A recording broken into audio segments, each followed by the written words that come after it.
Oh,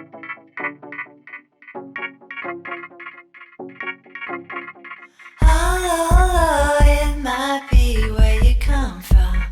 If where you come from casts a bright light on your new drugs that you made up.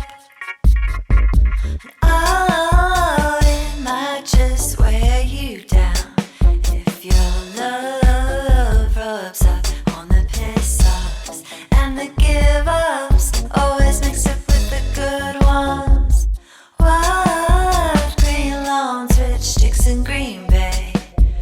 Real high class, but my sweaty haze of summer. Sweet Jesus, don't eat all the money. I'm just seeing another speculation, playing shadows with our masters of the suburbs. We're the masters of the suburbs.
hey, can you guys just take turns smacking me in the face for about 20 minutes? And then I'll just be like, and it's done. Let's start over. Okay. Hey, Andy. Thanks Hi. for coming over. It's good to see you. Amazing set earlier. Select level. Andy Thanks. Sells select level. We had a good time. Select level. Afro Cop. Swamp Dweller. Murder City Devils. I'm not in Focus that. North. I'm just Focus playing North. extra. on those Cascadia guys. 10. Constant Lovers. Constant I've Lover. been playing Count with that? the Constant Lovers lately, yeah. Nostratap. Nostratap. Does that jazz gig with Ron have a name? It's just Ron Weinstein Trio, but I'll play with them. Sample. Jazz drums. You've been in a lot of bands. Ugly Casanova. Well, I did a tour. Okay, that counts. Yeah, and Isaac used to live in my basement. We used to hang out and look for mushrooms and stuff. But that was 25 years. No, it was a long time ago. Don't mess with that, kids. My students are going to see this. So let's start from the beginning. Are you from the Northwest? Yeah, I grew up out here. I grew up in Everett, Washington. You were like born and raised in Everett. Well, I was born in Seattle, officially, up the street from a few miles from where I live, which is kind of neat. No way. But You mean I, where you live right now? Well, I mean, it's not too far. It's like 3 miles from where I live. Yeah. So Northgate I'm Mall? pretty local. Yeah, I was born in Northgate Mall. They were filming Dawn of the Dead 2. Didn't actually come out. Jodorowsky was, or Jodorowsky, I don't know how you fucking say his name. He was filming it at the Northgate Mall, and then they moved it down to LA for some reason. Yeah. That would have been more a better real. movie. It would have been way better. If they would have done Dune. And your mom was hired to give live birth on film. She gave live and that birth was on- like yeah, part yeah. of the story, right? But then That's too my bad. that grandpa was in the military, and there was some clause he signed again. didn't- It's unfortunate. It's too bad. Yeah. What they went with was much less real. Yeah, so I grew up out here. Do they have a Wolfgang Pucks over there at the Northgate Mall? That's a good question. We'll come back to that They one. have some video game stores. Ooh. Radio Oh, I thought Shack's you meant like an gone, though. arcade. It's terrible. Radio Shack's no more.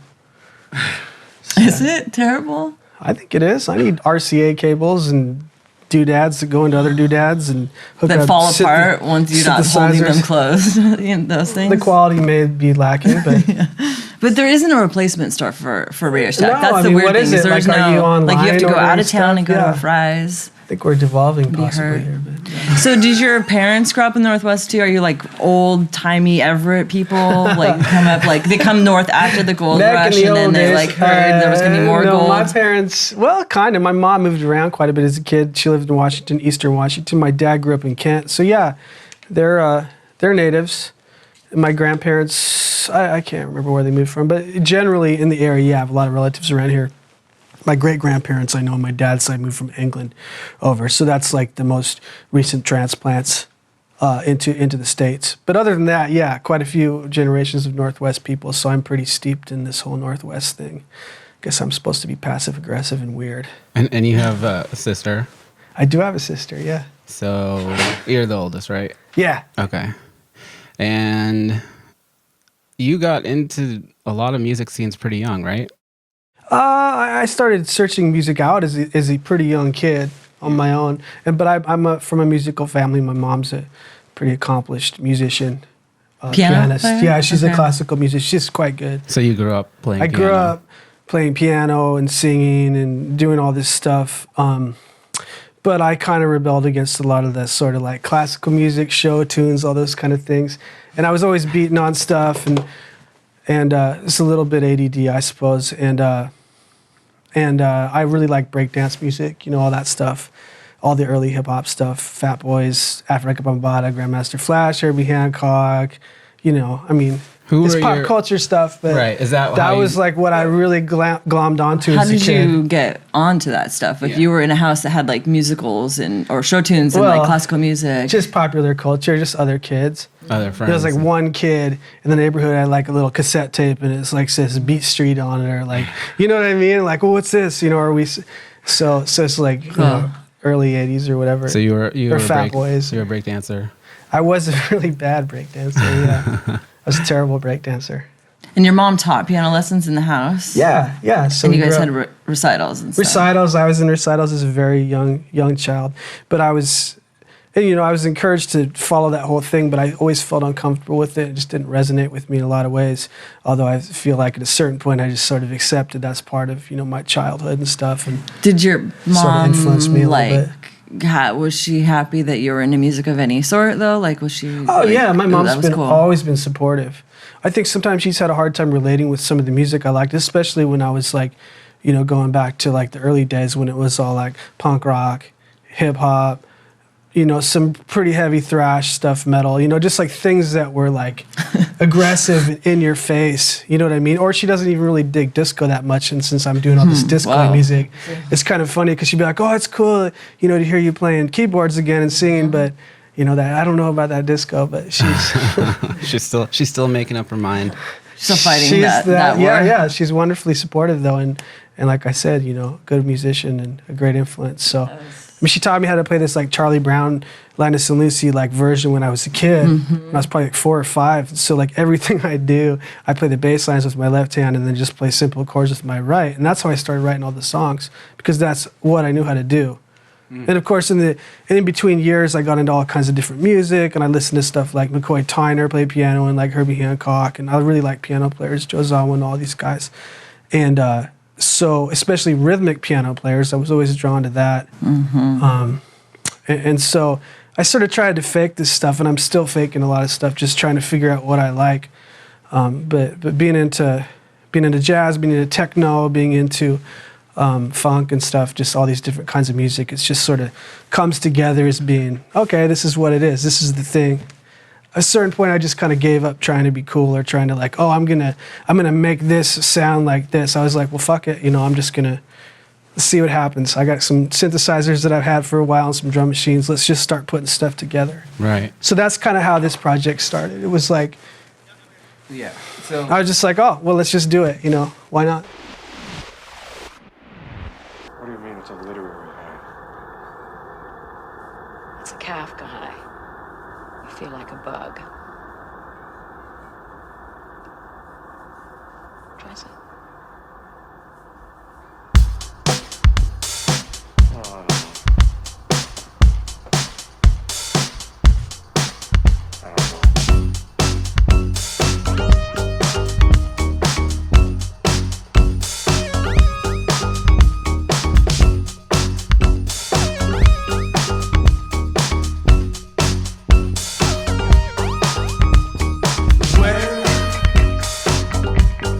Where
you're probably more well known as a drummer around town. So when did drums come into it for you?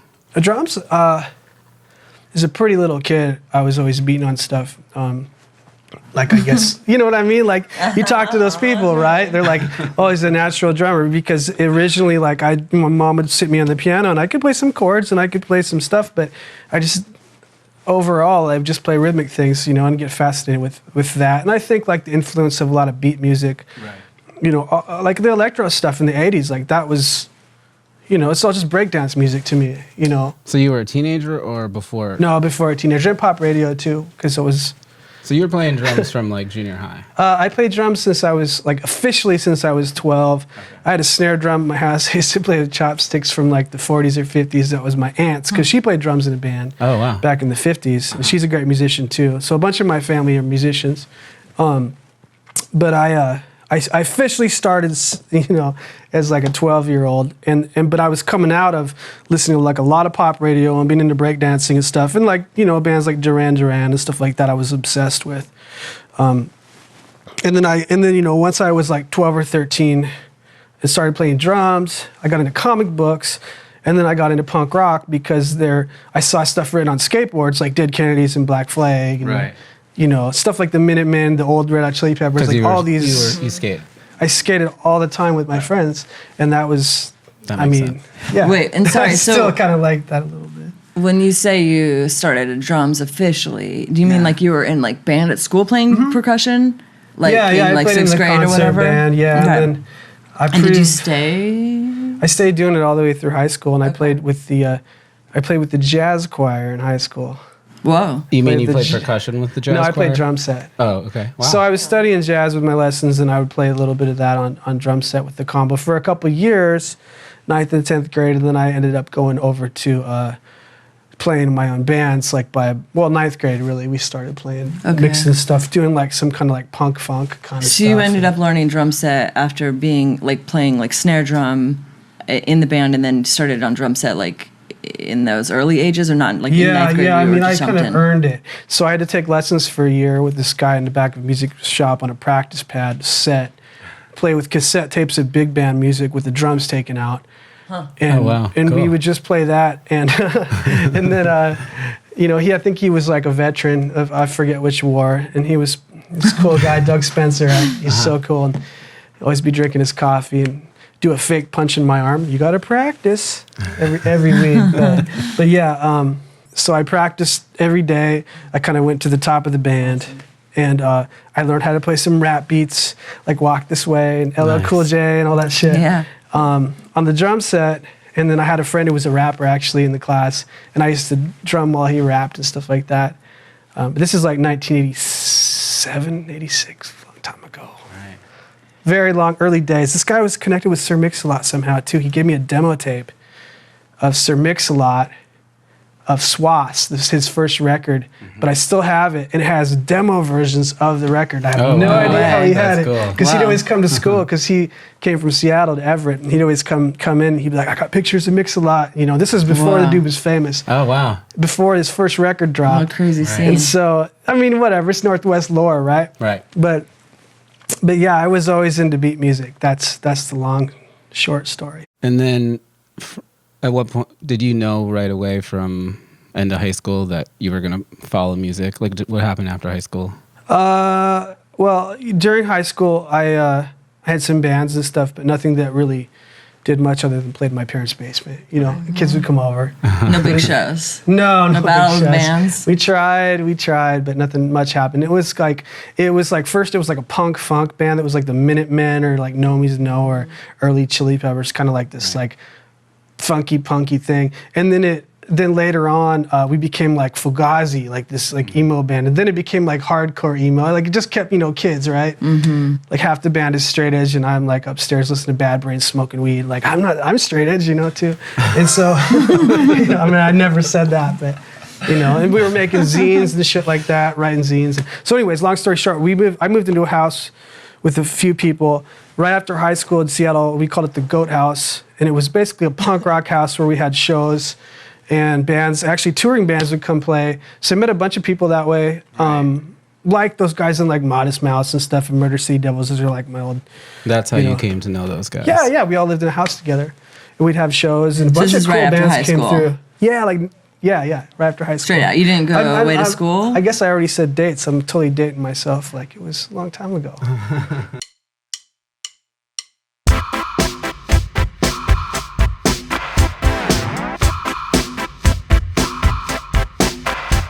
Tomorrow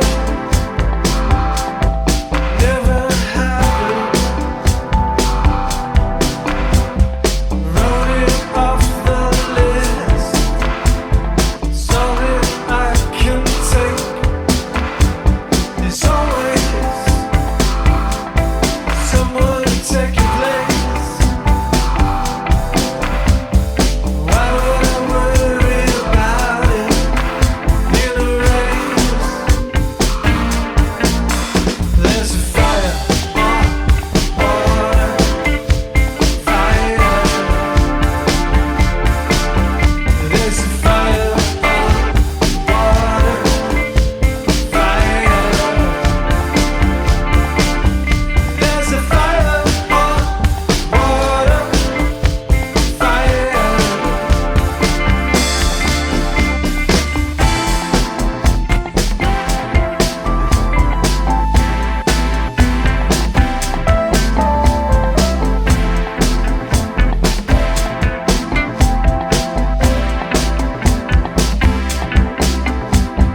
Your space, your place where things are fair. Rise to forget at dawn. Remember self-stuck in travel to the land. There are relaxed folks coming in waves. There's a fire on water, fire. There's a fire on water, fire. There's a fire on water,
It's not going to hurt anybody. Yeah, it was 1993, 94. So yeah, we came in, and we all had our influences from the punk scene and the sort of like, you know, Discord records, sort of DIY, whatever. People like make a big deal about DIY. All it means is just like nobody gives a shit. You have to do it yourself, you know.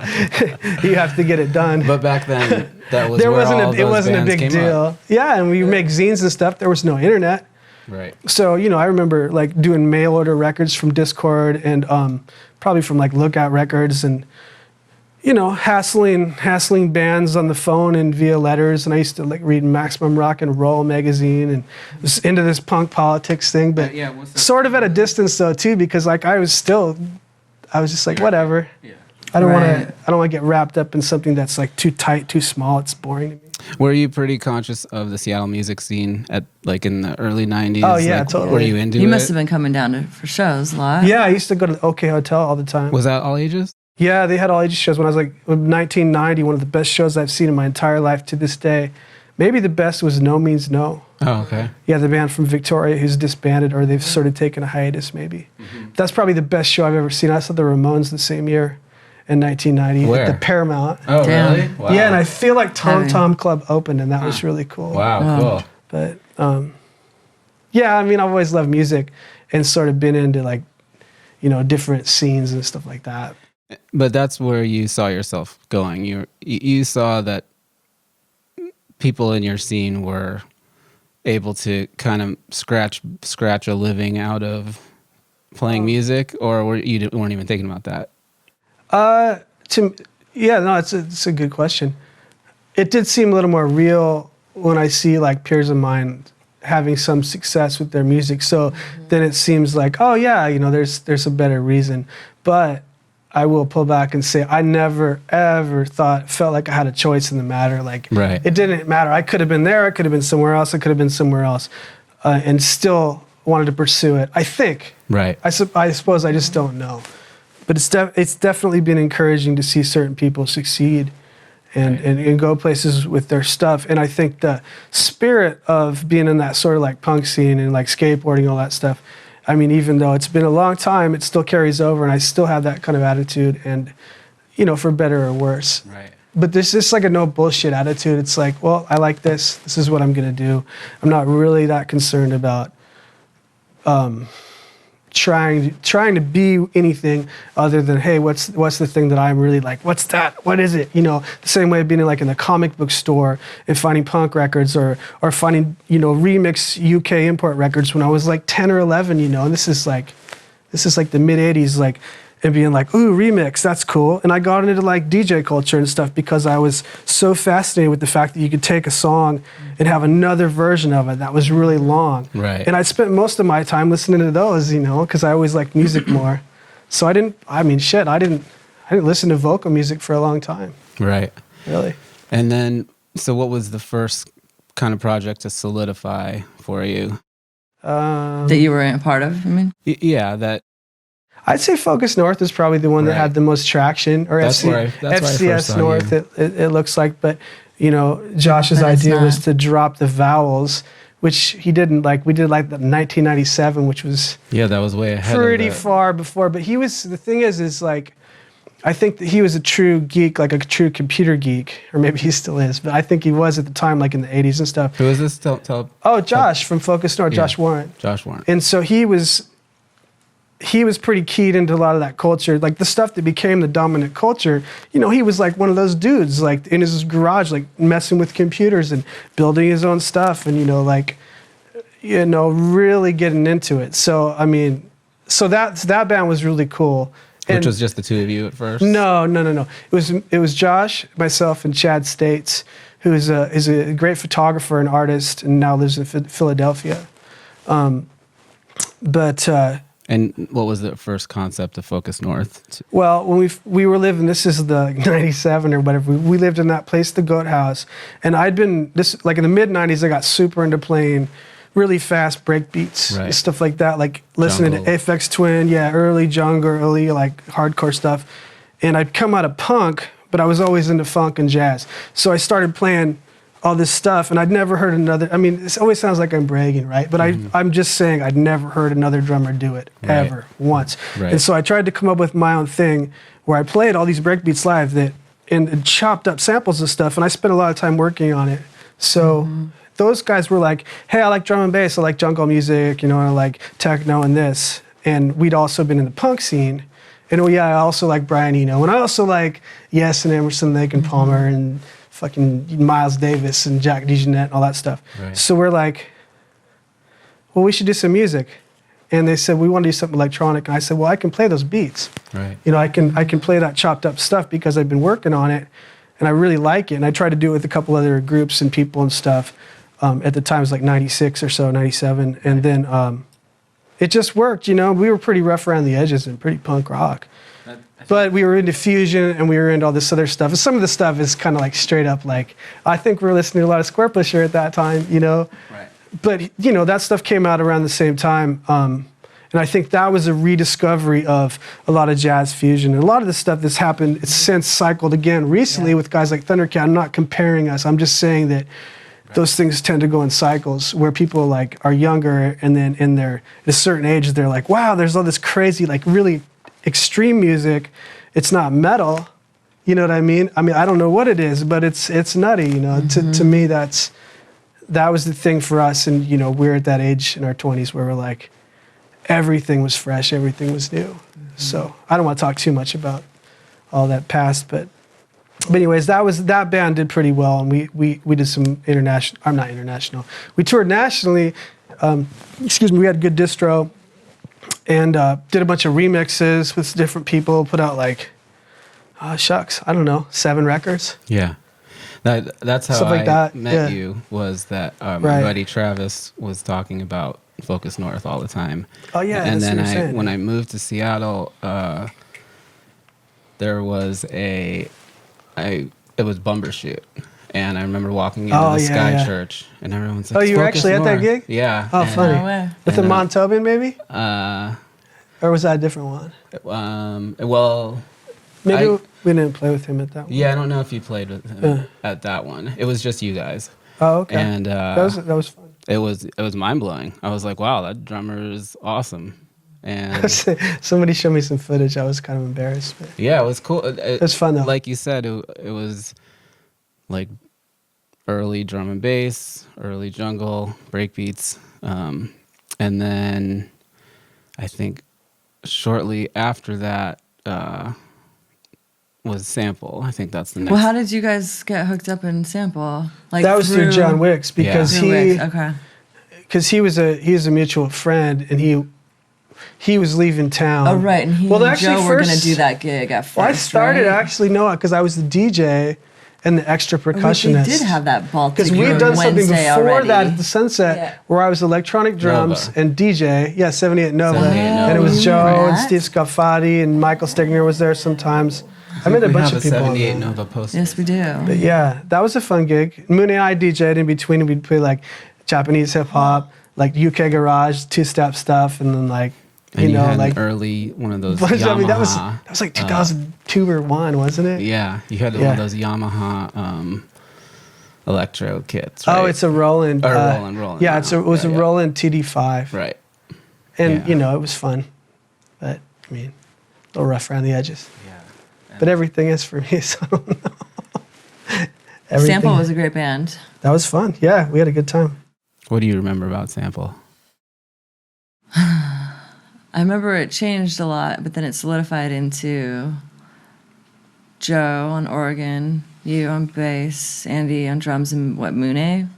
Yeah. And Yeah, and I was- Defon and Latif mainly, and then guests. Sometimes I still think about that girl who Mia. sang that Money song. Was it like Mia? just do that like really really high hook over and over and over and over and over. I mean, it was a great night. Like it's the best dancing, and mine not included. And Just- sometimes Darius, that's how I met. And then Oh yeah, Darius used to come down. and then Delvon, that's how I met. Right, that's Delvon. right. When he was Dumas. Well, Delvon did it for a while. Oh, that's why I was confused. I was like, I know, I was Delvon confused for a while Dumas. too. Yeah, I And he couldn't went to figure it out. Bellingham, and then he came back and he had a different name. And I was, Dude, hey man, well, that's what I'm happens when you coming go for to Bellingham, dude. My friend Jordan was there, and he It came back happens. as Yogo Man. It was crazy. And now I don't know where he is, but I love you, Jordan, wherever you are. Yeah, be careful. Come I'm just back. kidding. I think he's in Texas, but he might be back soon. That's another guy I grew up with in the punk scene, doing great music. Jordan Rain, he does Yoga Man. So shout out. Yoga Man. Yoga Man, yeah, Burning Band, yeah. Yeah, Jordan's Yoga Oh awesome. Man. yeah. Yeah. I remember Jordan that. is a really cool dude. Right on. Oh, a bunch of friends from that old scene that are still doing cool stuff, whether it's music or art. There's some cool photographers. There's people who do. My friend Avalon, I played with in bands for a long time, like my punk funk band and my hardcore band. He has some really awesome art he's been working on. Avalon Kalen. Spencer Moody from Murder City Devils just put out a really cool book with his lyrics in them. Right on. Spencer, actually, he's somebody I collaborate with still. Joel and Select Level and I do some stuff with Spencer Moody, and it's kind of improvisational, weird, jazzy stuff with Spencer doing his Spencer Moody thing.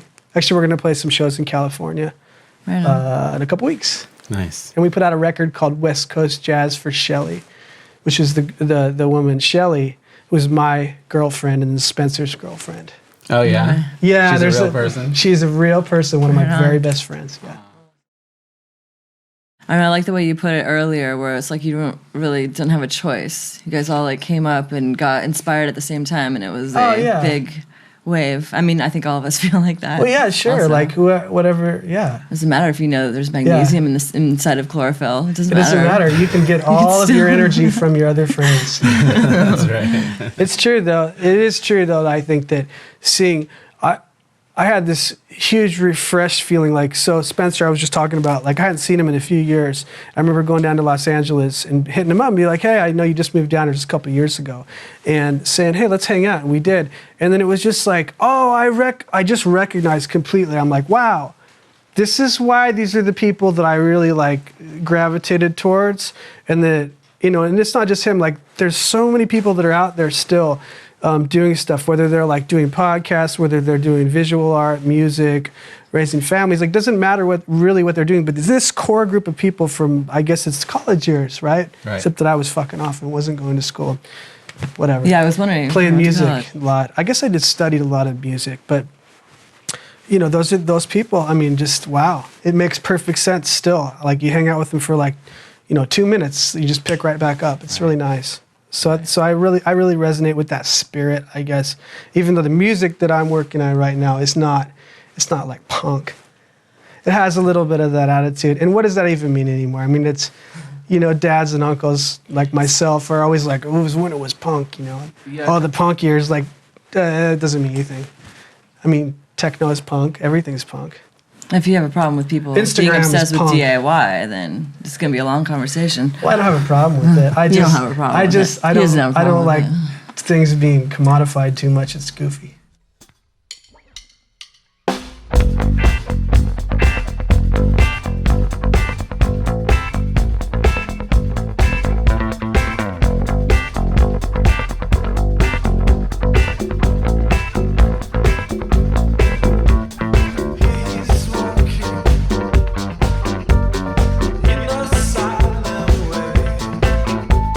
She's sick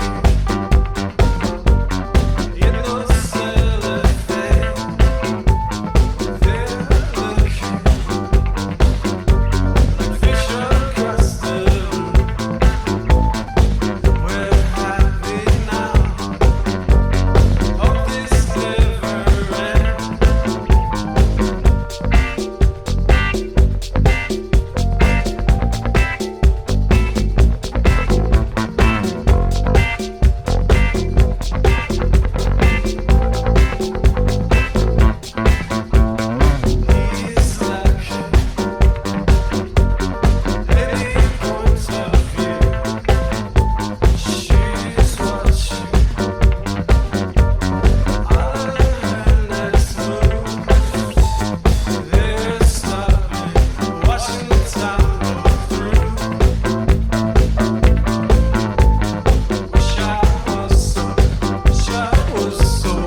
You teach at the drum school, Yeah, Seattle yeah. Drum School, and you have been for a long time. And I was Wow. thinking, I don't know how long, and you don't have to say. It's not anybody's Well, business. You remember the Everett Massacre in 1892? It's not really- The Wobblies? My dad watches this, he'll be like, no, it's not 1892. Anyways, yes, sorry. The Wobblies, yeah, IWW, International Workers of the World. But I won't even go there. We'll talk about that We next can time. talk about that later. Yes. Our second podcast in 2020. 2017. 2017. When the whole, This is the next- the whole next- thing next goes time down. around. Yeah, well, we won't even be carbon-based by then, so don't worry about that. Well, we'll be pieces. We'll see. No way, pure light. Look, we'll see. I'm pretty sure it's all information.